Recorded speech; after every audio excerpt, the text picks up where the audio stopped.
Hola, ¿qué tal? Bienvenidos de nuevo a mi canal de YouTube. En esta ocasión les quiero presentar un proyecto de uno de mis estudiantes de maestría de aquí del CELIDET. Es un proyecto muy interesante y está siendo desarrollado por el estudiante Carlos González. En este proyecto vamos a tratar de desarrollar la transmisión de potencia por medio de señales de radiofrecuencia. Vamos a verlo. Primero que nada, vamos a hablar un poco sobre la transmisión de potencia por radiofrecuencia. Es importante recordar que las ondas de radio se encuentran con nosotros desde hace mucho tiempo, llevan décadas trabajando con nosotros. Las hemos podido encontrar en señales como las de radio, que usábamos antes, hoy casi no se usa, y había pues dos tipos, las señales de frecuencia modulada, de amplitud modulada, con la que quizás estamos más familiarizados hoy en día es con las señales de Wi-Fi, de transmisión de comunicación inalámbrica, que pues muchos de nosotros quizás ya las tenemos en nuestras casas, con los routers, con las señales que transmiten esta información inalámbrica a nuestros celulares, entre las computadoras, esas quizás con las que estemos más familiarizados. Pero estas señales se han usado por mucho tiempo y también se usan pues en grandes distancias, por ejemplo, para recibir o enviar información a satélites o inclusive a otros planetas.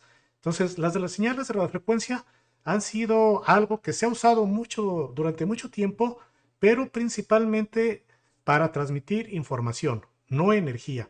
Cuando hablamos de energía, pues híjole, entramos en otro tipo de dinámicas más complejas.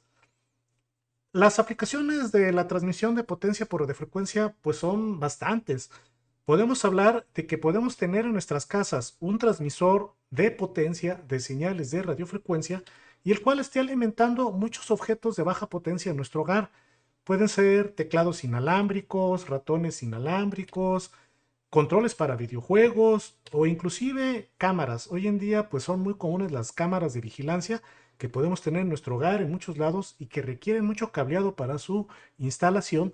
Todos estos dispositivos son de baja potencia, por lo cual es conveniente y factible y viable utilizar señales de radiofrecuencia para estar cargando baterías o supercapacitores dentro de estos dispositivos.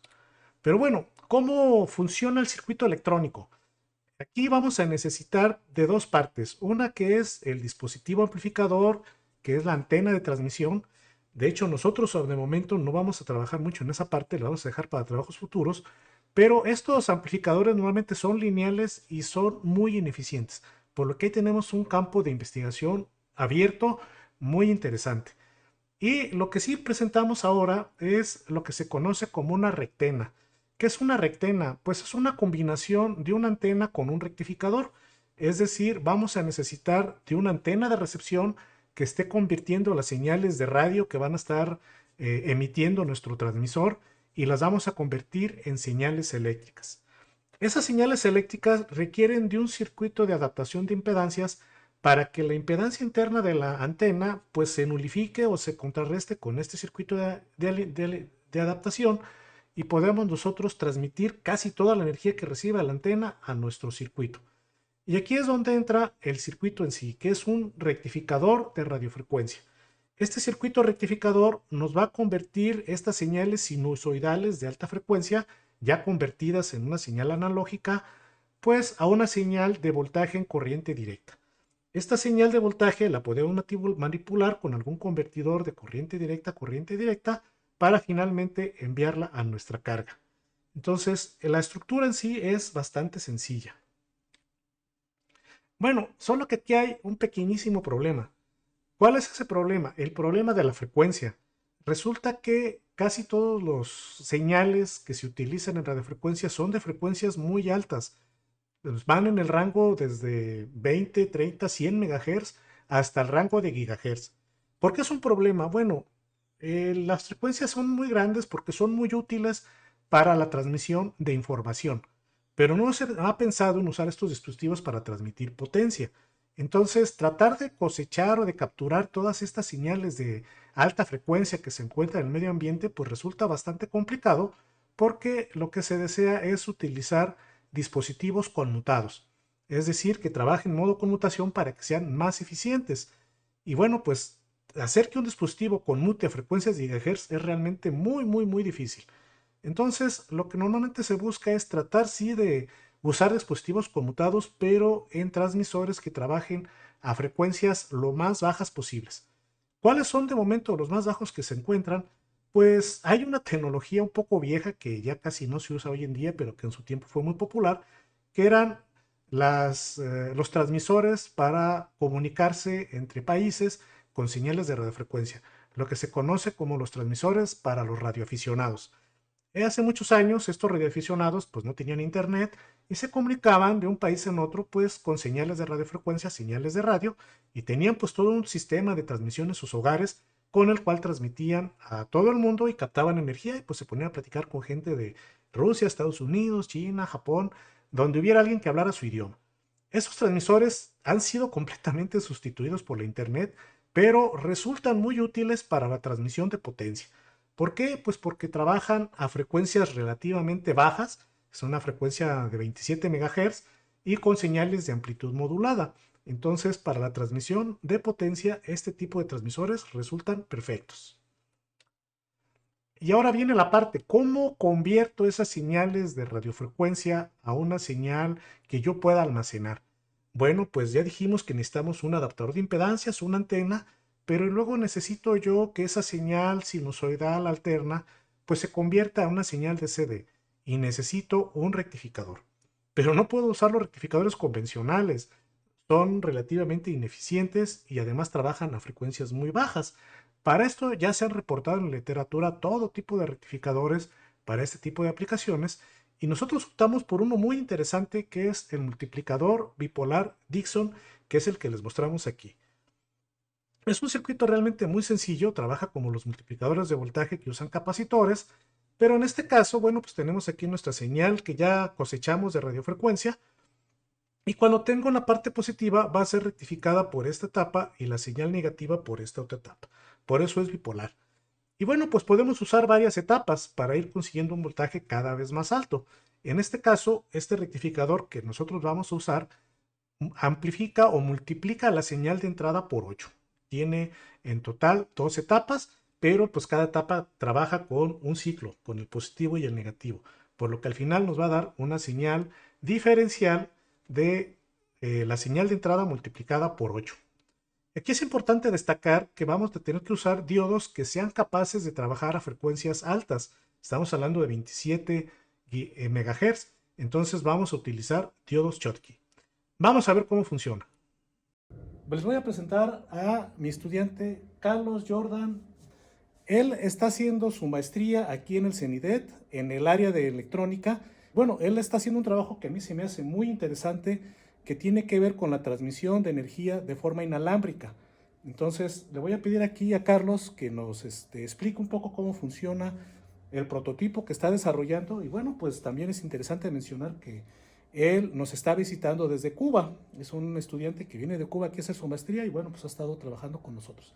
A ver, Carlos, cuéntanos un poquito de tu tesis. ¿De qué se trata? ¿Qué es lo que estás haciendo?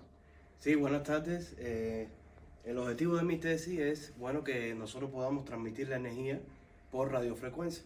Es decir, que nosotros podamos obtener potencia mediante que la transmisión sea por energía de radiofrecuencia, sin necesidad de utilizar cables, sino solo mediante una antena transmisora y una antena receptora. En el caso de mi trabajo, nosotros estamos utilizando un transmisor, que en este caso es un transmisor que es de comunicaciones, pero para iniciar nuestras pruebas nosotros estamos utilizando este transmisor que es de banda civil, de AM, de amplitud modulada y que transmite a 27 MHz. Pero, ¿por qué estás usando este transmisor de radio de banda civil? Cuéntanos un poquito. Sí, bueno, mediante la investigación nosotros nos hemos dado cuenta que si nosotros utilizamos, por ejemplo, la energía que proviene del Wi-Fi, ahí hay dos inconvenientes. Primero, que la energía que proviene del Wi-Fi, el transmisor está lejano y por lo tanto nosotros en el receptor vamos a tener potencia muy baja. Además de que el Wi-Fi utiliza frecuencias muy altas y entonces a mayor frecuencia disminuye la potencia, pues habrá mayor pérdida por estar trabajando a mayor frecuencia. Oye, Carlos, pero precisamente los celulares también trabajan con radiofrecuencia, ¿no? ¿Por qué no usar la energía de un celular? Cuéntanos.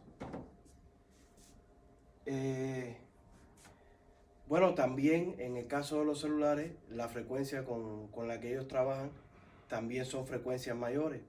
Y a mayor frecuencia nosotros hemos investigado que vamos a tener mayor pérdida por conmutación en el caso del circuito receptor, del rectificador, y por lo tanto vamos a tener menor potencia.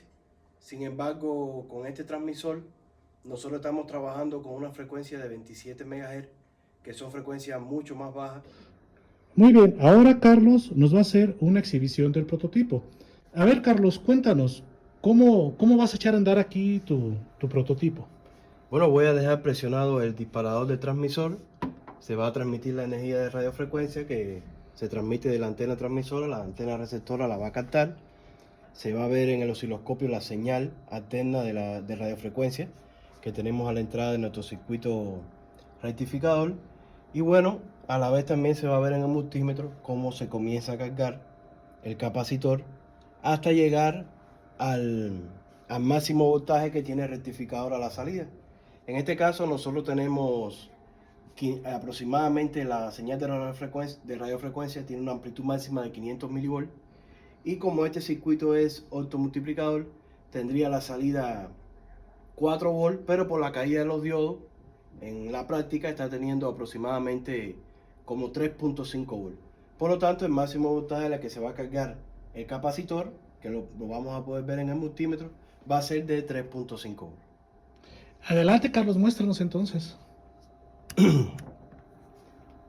Ahí vemos que el capacitor está con una carga de aproximadamente, 0 volts, 0.001 volt. Por lo tanto, ahora voy a dejar presionado. Y ahí se ve, la señal a la entrada de 27 MHz, como se puede ver, de aproximadamente 500 milivolts de voltaje máximo. Y vemos cómo se está cargando el capacitor.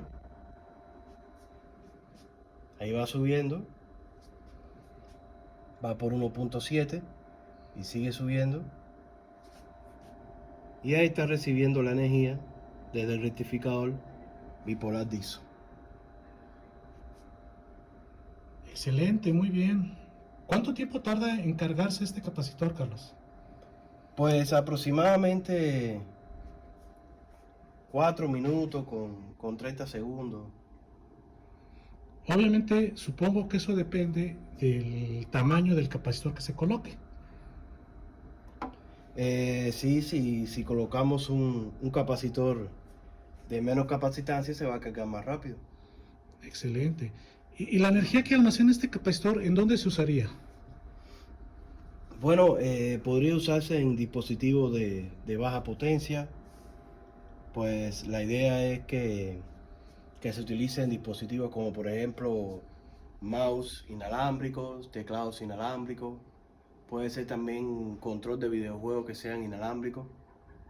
Dispositivos que son de baja potencia y se pueden ver beneficiados de recibir una carga inalámbrica a través de un prototipo similar al que hemos mostrado. Oye, algo que me llama mucho la atención es tu placa, que se ve muy pequeña. Obviamente es una placa de circuito impreso. ¿De qué está constituida? ¿Qué elementos tiene? Bueno, tiene los diodos. ¿Cuáles son los diodos?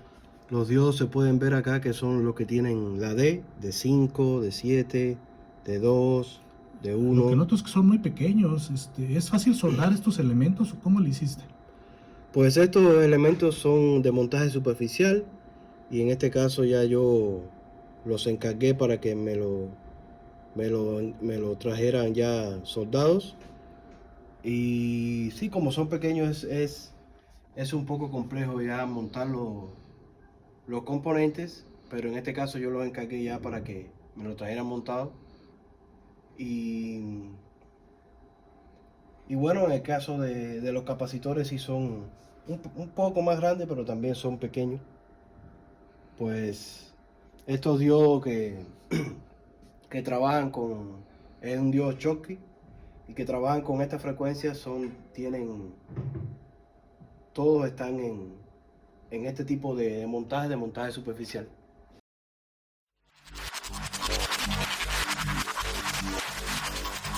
Sacramento.com.